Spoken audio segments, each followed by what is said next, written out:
Safari acting up? Slow loading, weird redirects, or just plain crashing?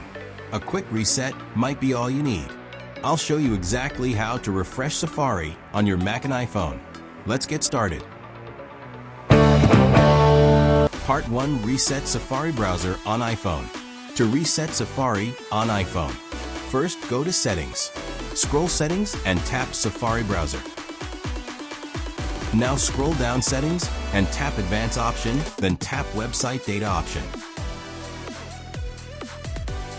Here you will see all website data you have visited. Tap Remove all website data and tap Remove Now to confirm.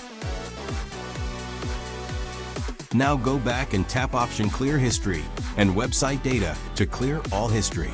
Then tap Close tabs. To clear auto-fill data, scroll Settings and tap Auto-fill option and clear if any auto-fill data saved. Clear your credit card or any other data saved in Auto-fill option. Part 2. Resetting Safari on Mac. First launch your Safari browser on Mac. And from top menu go to Settings, then click Preferences option. Now go to Privacy option and click Manage Website Data button. Now you will see all website data list. Click Remove All to clear all website data.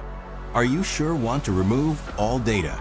Click Remove Now button and your all stored data will be cleared. Press Done button. Method 2. Clear all history. To clear all history, first launch Safari browser. Now click History option from top menu and then select Clear History option from drop-down menu. Select All History from Clear option and press Clear History button. And now your Safari browser all data cleared. If you want full reset, just remove Safari browser and install again. If you found this video helpful, don't forget to like, share, and subscribe to get more tech guide. Thanks for watching.